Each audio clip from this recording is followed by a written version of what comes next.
Muy bien, Éxodo 7:14, la palabra del Señor dice así. Entonces Jehová dijo a Moisés: el corazón de Faraón está endurecido y no quiere dejar ir al pueblo. Ve por la mañana, Faraón, he aquí que él sale al río, y tú ponte a la ribera delante de él, y toma en tu mano la vara que se volvió culebra. Y dile: Jehová, el Dios de los hebreos, me ha enviado a ti diciendo: deja ir a mi pueblo para que me sirva en el desierto, y aquí que hasta ahora no has querido oír. Así ha dicho Jehová: en esto conocerás que yo soy Jehová. Aquí yo golpearé con la vara que tengo en mi mano el agua que está en el río, y se convertirá en sangre. Oremos. Padre, bendiga su palabra. Ayúdenos, bendito Señor, a poder tener una exhortación que pueda ministrar nuestras vidas. Ayúdenos a poder fortalecer, consolar, pero también, Señor, exhortar a su pueblo. Te pido de todo corazón también, bendito Dios, por los que estamos enfermos, los que estamos padeciendo alguna necesidad, alguna crisis de salud. Oramos, bendito Señor, que puedas hablar a nuestros corazones. En el nombre de Jesús. Amén y amén. Gracias. Muy bien. Ok, la semana pasada vimos un pedacito, la introducción de las plagas. La verdad es que no tenía intención de entrar en esto, pero pues el Señor sabe cómo lleva sus cosas. Muy bien. Ahora, ¿qué podemos sacar, verdad? Esta plaga de la sangre, o sea, veamos un poquito acerca de las porciones, de las estructuras. Puedo decir yo el capítulo 7, versos 14 y 15 son el escenario donde se va a desenvolver todo el proceso de la advertencia que Dios le va a mandar a Faraón, ¿verdad? Entonces, el 17 al 19 son la advertencia, ¿verdad? O sea, primero el escenario de la advertencia, después la advertencia como tal, las palabras, es decir, el mensaje de Dios para Faraón. El verso número 19 al 21 tenemos ya el acto, ¿verdad?, de la plaga como tal, del acto de juicio que Dios está mandando. Y luego el verso 22 al 25, la acción de los hechiceros, ¿verdad? La acción de los hechiceros. O sea, no tiene mucha complicación. El escenario de la advertencia, las palabras de la advertencia, la acción del juicio y por último la acción de los hechiceros, que es, ¿verdad?, es lo que muestra ahí el texto bíblico. Ok, ¿qué podemos decir con respecto a esto? Bueno, desde el punto de vista, ¿verdad?, bíblico, lo que enseñé la semana pasada es algo muy, muy importante, porque una de las relaciones que yo tengo que sacar es que la primera cosa que hizo Dios con Faraón es advertirle en su palacio, en el lugar donde está él con sus criados, ¿verdad? Entonces, la advertencia es una advertencia en privado para que él se vuelva y que reconozca el dominio de Dios de los esclavos que él tiene en Egipto viviendo, pero él no lo va a hacer, él no se va a volver a Dios, sino que él va a seguir endurecido. Eso es lo que termina diciendo el verso 13, o sea, el 13 nos dice que hay un endurecimiento de Faraón. La palabra endurecimiento aquí no tenemos que ponerle mucha implicación teológica, sino que lo que pasa es que él se enorgullece, es decir, sabe que el Dios con el que está peleando es poderoso, pero no lo reconoce. Él no reconoce que no se quiere humillar, porque sus siervos ahí, los esclavos que tiene dentro de su casa, lo van a ver, ¿verdad? Y va a decir: hey, ha reconocido a una deidad, ha reconocido a un Dios, ¿verdad? Y esto era muy difícil para ellos. ¿Por qué? Porque en la cultura egipcia, el faraón es Dios, el Nilo es Dios. Entonces, además que tiene una serie de dioses todo Egipto, el mismo faraón es Dios.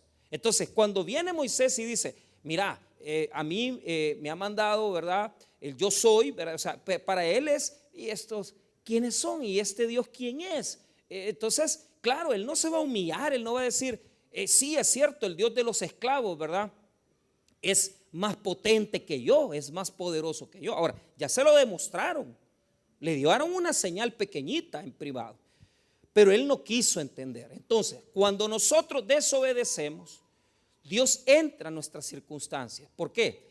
Porque cuando el versículo bíblico presenta a Faraón frente al Nilo, lo que está representando el texto es haciéndonos un recordatorio. ¿Se acuerdan que todos aquí ya sabemos que a Moisés, su madre, ¿verdad?, lo dejó ir en una canastita en el Nilo?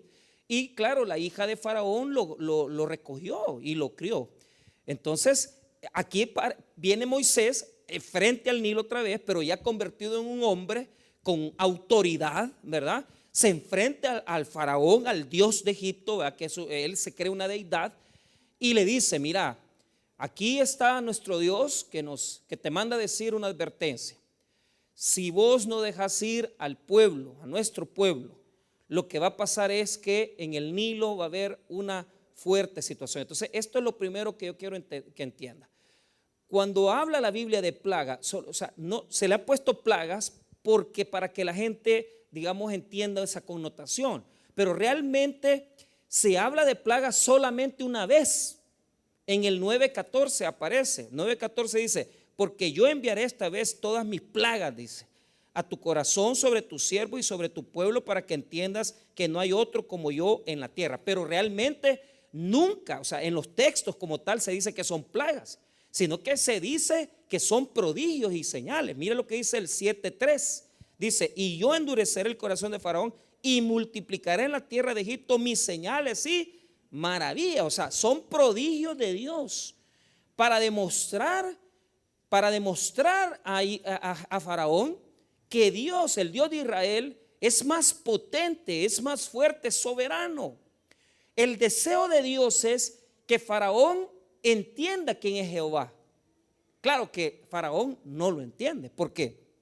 En el verso número 14 afirma otra vez, como lo dice el 13, que él no ha cambiado de posición. Mira el 14. Entonces Jehová dijo a Moisés: el corazón de Faraón está endurecido y no quiere dejar ir dejar ir al pueblo, dice. Entonces, ahora vea lo que dice el 15, el escenario. Por la mañana, ¿verdad? Por la mañana, ve por la mañana Faraón, he aquí que él sale al río, y tú ponte a la ribera delante de él, y toma en tu mano la vara que se volvió culebra, y dile: Jehová, el Dios de los hebreos, me ha enviado a ti diciendo: deja ir a mi pueblo para que me sirva en el desierto, y aquí que hasta ahora no has querido oír. Entonces, mira, aquí hay otro problema en esta situación. Entonces, ¿por qué? Porque el deseo de Dios es que conozca a Faraón quién es él. O sea, el deseo de Dios es que reconozca a Faraón su poder. El poder del Dios de los hebreos es más grande que los dioses egipcios que ellos tienen creados, pues, imaginariamente en su mitología, ¿verdad?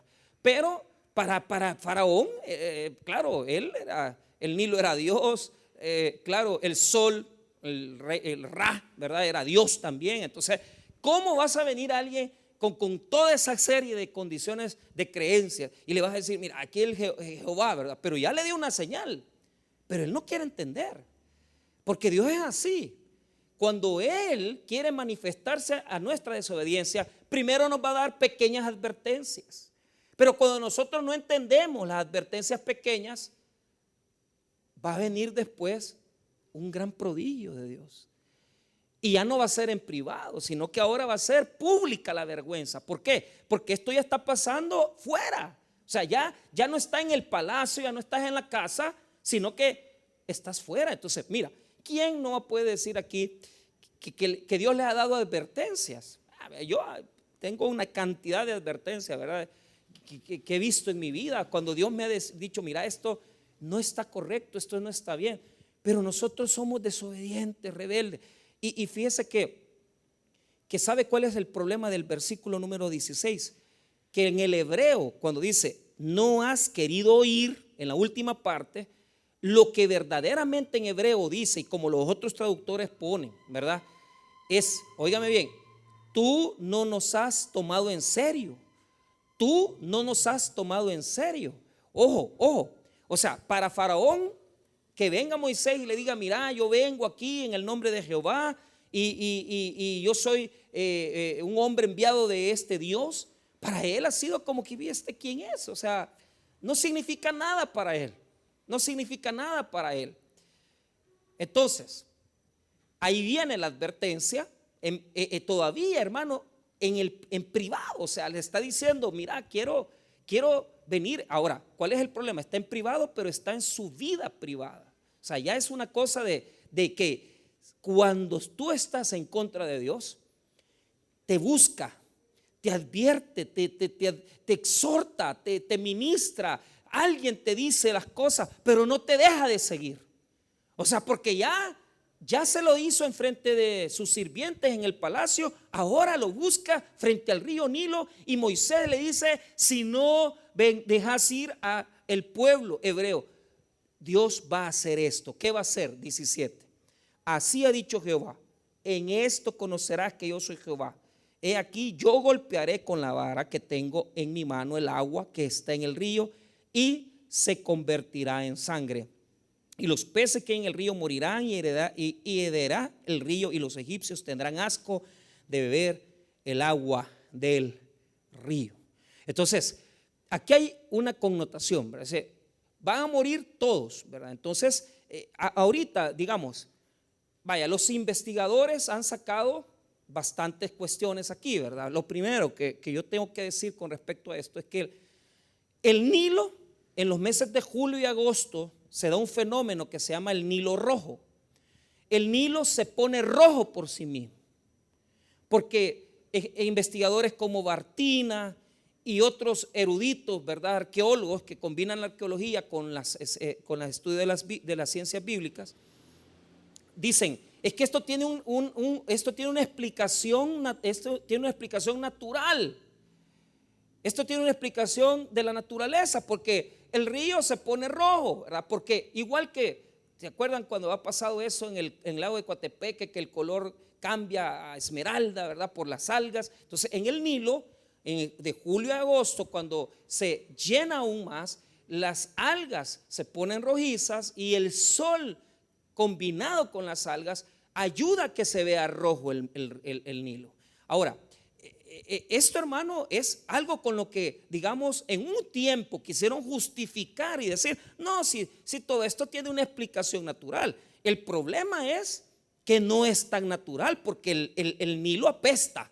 Entonces, los investigadores preguntan, ¿por qué apesta el Nilo? ¿Por la sangre? Porque el color es sangriento, pero no saben qué es lo que le da el hedor, si es los peces muertos o es el Nilo por sí mismo que está contaminado de sangre. Ahora, el texto dice, se convertirá en sangre. O sea, ahí tenemos una percepción. ¿Qué es? ¿Será que son los peces los que hacen heder el agua? ¿O será que es el río que se pone rojo, ¿verdad?, por la sangre, y la sangre es la que apesta? Pues en hebreo no se puede decir con toda certeza qué es lo que apesta, pero lo que yo sí les puedo decir es que, hermanos, usted a sus problemas les puede buscar una razón natural. Y usted puede decir, es que mire, es que él me golpeó el carro, es que de repente iba pasando. No, papito, mira, hablemos lo que es, preguntate mejor con quién ibas en el carro, y déjate de cosas, pues. Porque claro, nosotros toda la vida con la lógica, toda la vida con nuestras mismas percepciones, queremos justificar lo de Dios, ¿verdad? Y no, es que venía un poquito dormido, es que no puse atención. Mentira, men. Seamos honestos. O sea, ¿por qué no es más fácil venir y decir, ¿verdad?, que venías de un hotel, que venías o has hecho algo que has hecho equivocado? Fíjate que yo no sé por qué, pero y se lo digo, yo he manejado moto un montón de años, ¿verdad? Entonces yo tengo esa percepción que cuando alguien se cae, no es por así nomás, fíjate. ¿Y sabes por qué? Porque yo también ya me caí varias veces, hasta los pies me he quebrado, fíjate. Y yo sé lo que andaba haciendo. Y me he caído de una forma absurda. Un año entero no pude levantar el brazo derecho porque la clavícula me la dañé en una 750 Suzuki GSX-R. Y de ahí me caí en una Facer 1000 y me cayó en el pie y me quedé enyesado como 4 meses y me iban a operar y gran relajo. Pero la pregunta, ¿por qué? Porque yo sé lo que yo andaba haciendo. Yo sé lo que estaba haciendo. Yo sé lo que en qué estilo de vida yo andaba. Entonces, ¿por qué venimos y, es que el negocio no me funcionó, es que el carro se me arruinó? ¿Por qué no te pones así, pues? Y decir al Señor, mira, le estoy regando. Estoy metido en esto, estoy metido en lo otro. Pero ¿qué es lo que pasa? Buscamos justificaciones naturales. Mira, vos puedes decir que el Nilo se puso rojo por el sol y por las algas. Pero yo te voy a decir una cosa, se puso rojo porque tenés amante. Así de fácil. Y si no dejas la amante, no te va a arreglar la vida el Señor. Yo me acuerdo que yo fui a ver a un pastor que estaba en el hospital, en un hospital de Oriente, dice, y yo me acordaba de lo que el patrón había enseñado, el jefe. Decía que él llegó a un hospital y que cabal, o sea, que la palabra profética que le llevó al enfermo, mira vos, deja al amante, vos. O sea, porque él todo fregado ahí en cirugía. Pero yo llegué a ver a este pastor y yo no venía con eso en mi mente. Lo que pasa es que cuando ya fui a orar por él, porque él estaba, te le iban a quitar, hermano, un pedazo de piel de una de las piernas y todo. Entonces, y orando, mire, pastor, no se desanime, ya la gran terapia. Entonces, pero al rato que yo terminé de orar, me agarró una de esas hermanitas chambrosas de las iglesias, ¿ve? Pastor, mire, como yo era supervisor de iglesia, ¿ve? Entonces me decía, mire, pastor, ya sabe, no, hombre, si la enfermera es la querida del pastor, me dijo, la enfermera es. ¿Y cómo se iba a curar? Y la misma enfermera era el juicio que le estaba mandando, la plaga de sangre. ¿Cómo te vas a enderezar, men? ¿Cómo vas a salir de ahí? Tenés que cortar tu relación con el pecado. Tenés que cortar tu relación. ¿Por qué? Porque viene la plaga. Y entonces, uno se pregunta, o sea, así, honestamente, ¿en qué consiste? Porque ahora que ya le hizo la advertencia, no quiso ir, entonces va a venir Aarón con Moisés, y aquí hay una connotación, porque hay dos posiciones. La primera posición es porque en varios actos, ¿verdad?, Moisés levanta la vara y hace los milagros. Pero en otros textos, el texto aclara que es la vara de Aarón. Pero unos eruditos piensan que lo que podía pasar es que la vara de poder real era la de Moisés. Y que cuando hacía los prodigios, Aarón sostenía la vara de Moisés para hacer los prodigios. Entonces, aquí, hermano, no hay una certeza y no es correcto tampoco venir a andar diciendo así es. Usted no puede ser nosotros en cuestión cuando es taxativo cuando está definido, ¿verdad? No, aquí no se puede. Si usted, el pastor está equivocado porque la vara de Aarón es de Aarón, la de Moisés, usted piense lo que quiera, no me interesa, ¿verdad? Realmente. Lo que yo quiero que entienda es que Aarón es el que se pone aquí y se levanta y declara para que las aguas se conviertan en esto. Ahora, ¿cuál es la diferencia entre el texto del versículo número 17 que describe cómo se va a enfermar el agua con el versículo 19? La diferencia es, en hebreo, aquí hay unas cosas importantes que voy a denotar. Veamos el 19. Y Jehová dijo a Moisés, di a Aarón, toma tu vara y extiende tu mano sobre las aguas de Egipto, sobre sus ríos, sobre sus arroyos y sobre sus estanques, y sobre todos sus depósitos de aguas, para que se conviertan en sangre, y haya sangre por toda la región de Egipto, así en los vasos de madera como en los de piedra.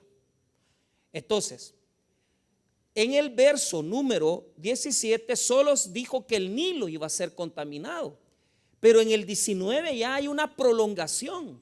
Es decir, todo el sistema ¿por qué? No solamente es el Nilo, sino que son los sistemas de riego, los estanques. Ahora, pero ojo, ¿qué es lo que quiero que noten esto? Dice al final que hasta los vasos de madera como en piedra. Entonces, ahí hay un problema en hebreo, porque en hebreo, y está muy determinado esto, no dice vasos de piedra y de madera, dice madera y piedra. Entonces, muchos eruditos piensan que la contaminación, o sea, que no debería haberse puesto vasos sino que madera y piedra tuvo que haberse puesto en el español. Entonces, ¿por qué? Porque lo que está haciendo referencia es a los oasis y hasta que los mismos árboles, ¿verdad? Hasta los mismos árboles, hasta la savia de los árboles se convirtió en la misma sangre. Entonces, o sea, aquí no podemos tampoco dar una certeza. La idea que da el texto bíblico es que se contamina todos los sistemas, digamos, donde el agua del Nilo se pasaba. Ahora, ¿por qué es importante? Porque en el sistema de riego del Nilo se hacía irrigación para todos los cultivos que ellos tenían en la agricultura, y el Nilo, hermano, era la fuente de donde ellos sacaban el agua para todas su agricultura, para todos sus negocios que tenían, sus comercios. Entonces, lo que quiere dar a entender es que no quedó nada. Irrigación, estanques y depósitos quedaron totalmente contaminados. Ahora, aquí no me voy a meter en esto, porque todavía no es la idea. Primero saquemos un poquito de esta porción. ¿Qué representa que el Nilo quede contaminado? Esa es la pregunta que yo hago. La respuesta es, vaya, escuchen, habían dos espíritus, el espíritu del Dios del Nilo, que es Hapi, ¿verdad? Y el espíritu protector del Nilo, que es Janme. Entonces, el protector y el Dios del Nilo quedan avergonzados, porque ni el que protege al Nilo, ni el mismo Dios del Nilo es algo ante el poder de Jehová. Porque con todo el poder de Dios y con el simple uso de la vara, Dios le está demostrando a Faraón que los dioses de Egipto no son nada para el Dios de Israel, que es Jehová. Ahora, la pregunta sería más allá. Para los egipcios, ¿qué representaba Hapi, el dios del Nilo, y qué representaba esta figura del Nilo? Representaba la vida, porque de la fertilidad del mismo Nilo, sacaban toda la fertilidad de la tierra, sacaban peces, pero toda la vida, o sea, Hapi era el dios de la vida. Y cuando el Nilo está sano y cuando el Nilo está bien, entonces ellos pueden adorar al Nilo. Porque como ellos eran panteístas quiere decir que se cree que en las cosas está Dios. El panteísmo implica que yo pienso que el Dios es el río, ¿verdad? Que el Dios es, por ejemplo, el templo, es Dios, no puede ser el templo Dios. Entonces, aquí hay una situación. Dios está tocando la misma vida de los egipcios. Dios está tocando la misma vida de los egipcios. Y cuando Dios toca la vida de los egipcios, toca los canales, toca, hermano, los acueductos, toca los sistemas de riego, toca, hermano, las fuentes, los pozos donde ellos tenían el agua. Ahora, cuando nosotros, por nuestras rebeliones, no nos sometemos a Dios, Él también toca nuestra vida. Él también se mete en nuestras situaciones. Y ojo, yo quiero que entienda algo. Las primeras plagas no tienen como propósito la destrucción, como lo va a ser la de granizo y la de los primogénitos, sino que las primeras plagas es para que el pueblo se sintiera, ¿verdad? Se sintiera incómodo, para que el pueblo se sintiera el asco, sintiera, hermano, que están siendo invadidos por una suciedad, ¿verdad? Entonces, hermanos, ¿cuántas veces en nuestra vida Dios ha tocado cosas, personas, situaciones y nos pone en esa situación de incomodidad, de que no nos sentimos bien con las cosas, que nuestra vida no está bien, que nuestras finanzas no están bien, que nuestra familia no está bien? Y Él se mete y dice, vos no querés entender que yo soy Dios. Y vos me podés poner o creer que vos sos el dueño de tu vida, porque hay personas que piensan que son los dueños de su propia existencia, de su propia vida. Pero yo te digo una cosa: si el Dios del Nilo no era nada para Jehová, tampoco nosotros somos nada para Dios. Cuando nos rebelamos en contra de Él, hermano, tu vida misma se puede ver en un caos si el día de hoy Dios pone su vara sobre tu vida. Y yo les voy a decir esto: muchas personas, sus vidas les han cambiado en un instante por la rebelión en contra de Dios, por el hecho de no atender y decir: hey, Dios me está llamando, Dios está hablando a mi vida. No, esperamos hasta que venga la plaga, hasta que venga ese prodigio de transformación para entender, para comprender. Y yo, hermanos, les voy a decir con toda honestidad: habemos personas, me incluyo yo, cuya vida de nosotros genera, hermano, una situación de ante los ojos de Dios, ¿verdad? De incomodidad, de no tenemos bien el dinero, tenemos mal a los hijos, a la esposa, y uno dice: y esto, ¿y por qué no logro, verdad? ¿Por qué es que mi vida no refleja, verdad, esa gloria, esa bendición de Dios? Y la razón es bien sencilla: porque cuando Dios toca la vida de nosotros, incluso Él se siente, hermano, aquello que la vida nuestra no está bien, y se nota también que no reflejamos la gloria de Dios en nuestra vida, hermano. No reflejamos esa gloria que Dios quiere mostrar en nuestra vida, que deberíamos de resplandecer y decir: hey, la vida de este hombre, la vida de esta mujer se ve bien, se ve excelente. Pero ¿qué es lo que vemos muchas veces? Destruidos, ¿verdad? Nuestras vidas destruidas, nuestra salud destruida. Yo me acuerdo gente, ¿verdad?, que aquel hermano que se fue para Estados Unidos me decía: voy a dejar la iglesia, pastor, y se fue mojado, pues, y dejó la iglesia ahí tirada. Y a mí me da mucha tristeza porque no llegamos. Nosotros pensamos que somos los dueños de la vida, ¿verdad? Y Dios dice: no, papito, aquí.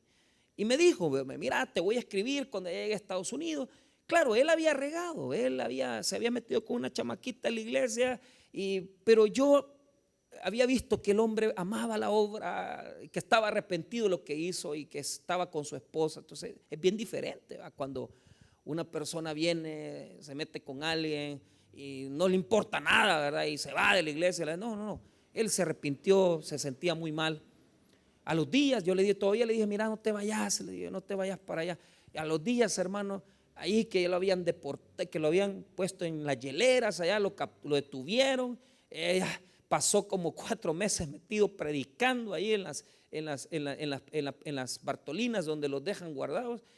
Pero cuando regresó a la oficina, ¿verdad? Y él tenía una obra allá en Morazán, allá metidito. Entonces, sí, como todo destruido, chucho de finca, ¿verdad? Seco, todo desplumado. Pues sí, ¿cómo te deja el pecado? ¿Cómo te deja la vida perdida? ¿Cómo te deja? Claro, ahorita que estás disfrutando con la chamaquita que andas, vos feliz, la llevas aquí, la llevas allá, pero lo que no te han dicho es que después de toda esa falsa fantasía de alegría, viene el dolor y el quebranto, y te deja tu mujer y tus hijos todos hechos pedazos, y los pobres cipotes ni zapatos les compras porque vos te agarró la locura de que vos sos un cipote y que te andás metiendo con una jovencita y estás haciendo el ridículo.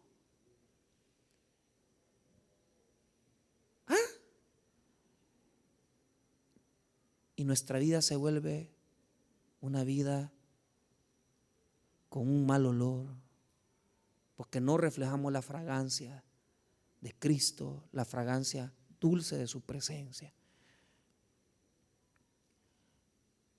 sino que reflejamos el hedor de la destrucción, de la perdición y del quebranto. Porque el enemigo es así, nos roba años de nuestra vida, nos roba meses de nuestra vida y nos chupa la existencia y la juventud y aquella cipotita preciosa, bella, ya no es, porque ha andado ahí metida con uno, con otra persona, se ha destruido.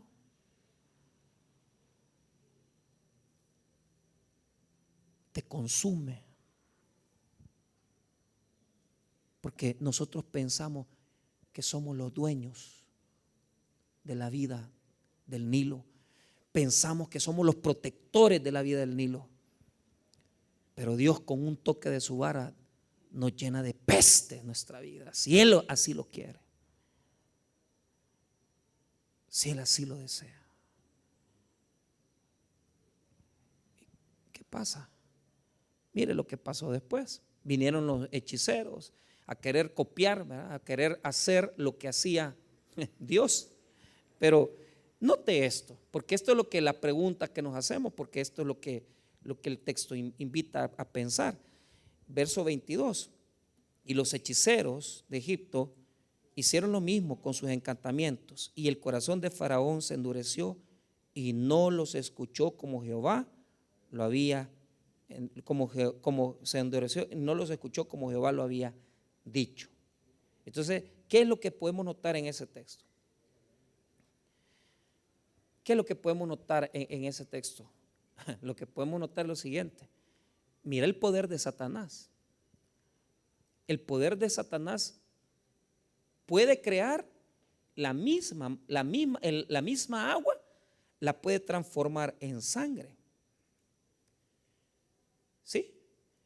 Pero esa no era el poder que debía demostrar. Si verdaderamente Satanás, el enemigo, tiene el mismo poder de Dios o más poder de Dios, lo que tenía que hacer es convertir la pestosa sangre en agua limpia. Pero los hechiceros no pudieron transformarla en agua limpia, sino que los hechiceros la transformaron en sangre también, en agua roja, colorida. ¿Por qué?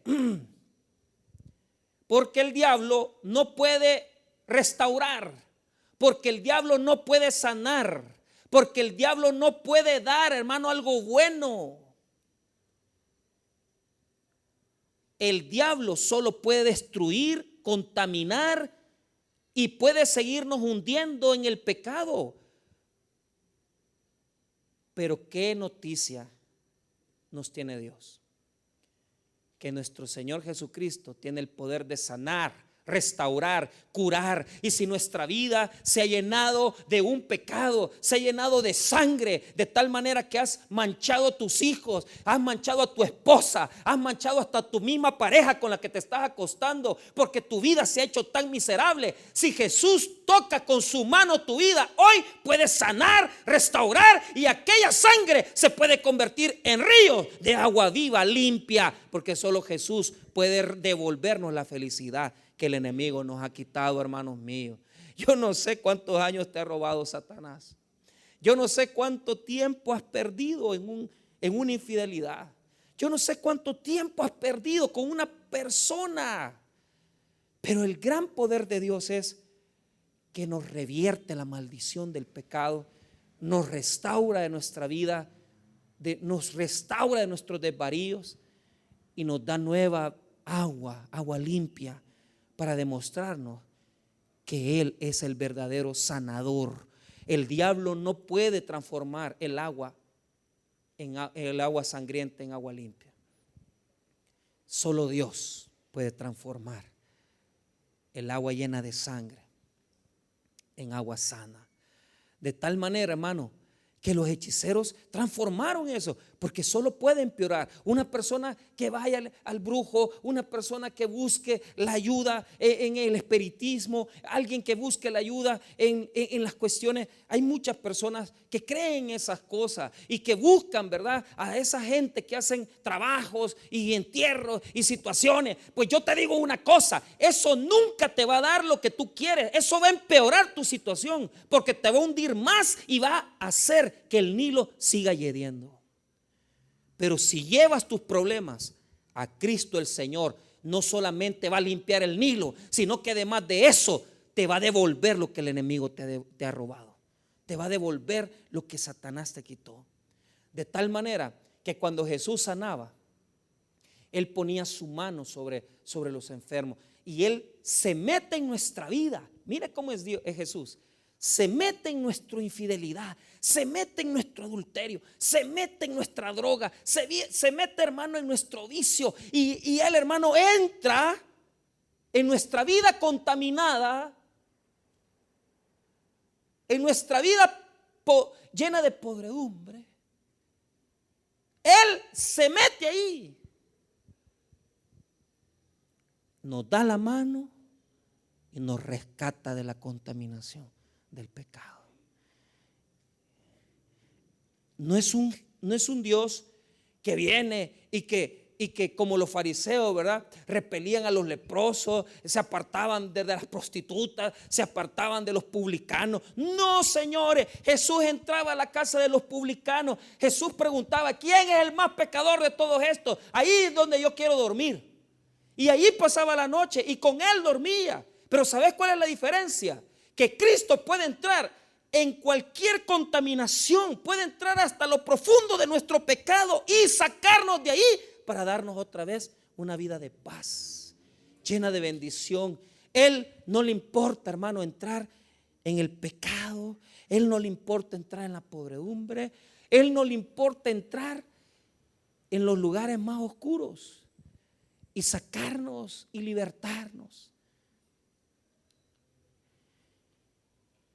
Hay gente que no tiene ese valor. Hay gente que no tiene esa autoridad. A mí me encanta esos ministerios. Se van al centro, ahí tienen un centro donde solo prostitutas llegan a escuchar la palabra. Y ahí fueron a predicar varios hermanos, ha ido el pastor Junior.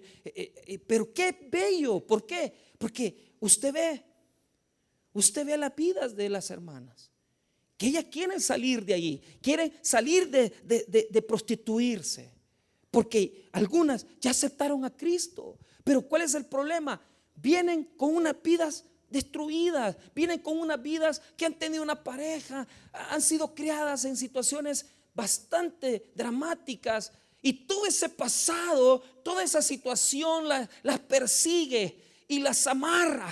Pero la pregunta es: ¿quién es más fuerte? ¿Quién es más fuerte? ¿La sangre de Satanás que se llena de contaminación, la sangre de Satanás que apesta el río Nilo, la sangre de Satanás que trae muerte, o la sangre de Cristo que nos da vida y vida eterna y nos limpia de todo pecado? Todo nuestro pasado, lo que hayamos tenido atrás, no importa, porque la sangre de Cristo nos limpia y nos quita toda contaminación. Esas mujeres van a salir de la prostitución, no porque yo lo digo, sino que porque la sangre de Cristo tiene poder para perdonar pecados, hermanos. Bañémonos en la sangre de Cristo, bañémonos en la sangre de Jesús, bañémonos en la sangre del Señor, que nos ha dado entrada al trono de gracia. Y aunque nos persigan las cosas de nuestra vida pasada, yo he orado muchas veces a Dios. Yo digo, no creas, o sea, yo una vez orando, yo decía: Señor, ¿cómo yo quisiera volver a tener esta edad? Una edad, 20 años, antes de comenzar a cometer los errores que yo cometí. Porque yo digo, ¿cómo yo quisiera que Dios me devolviera, verdad?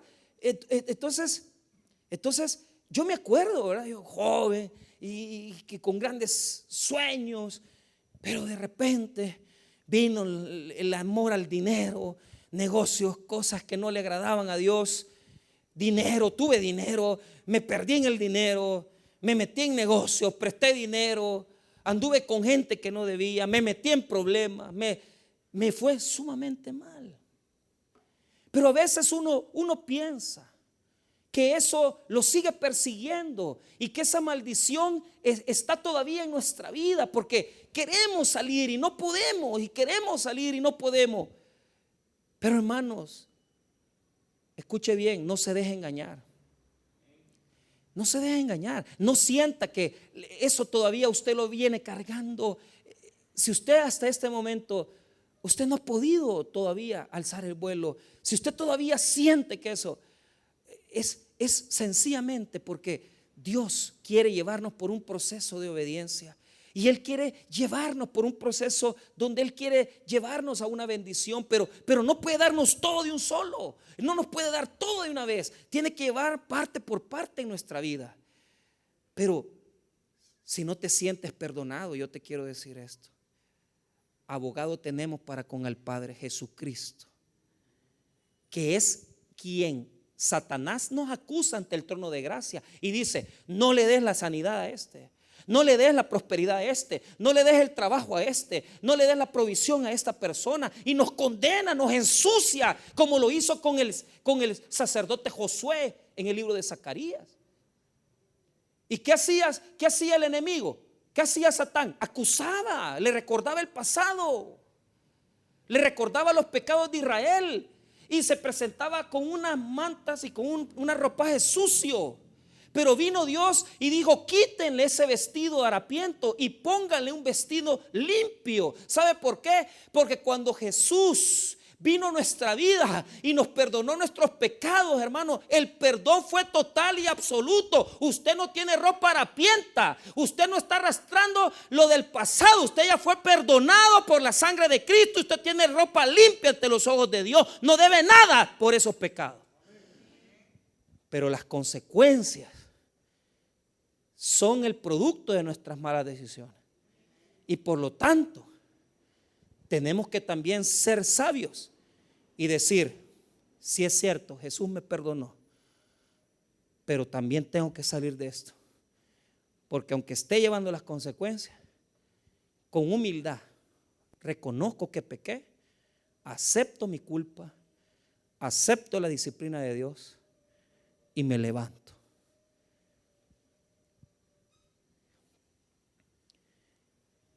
Siéntate perdonado por el poder de la sangre de Cristo. No te sientas condenado. No dejes que Satanás te ponga vergüenza.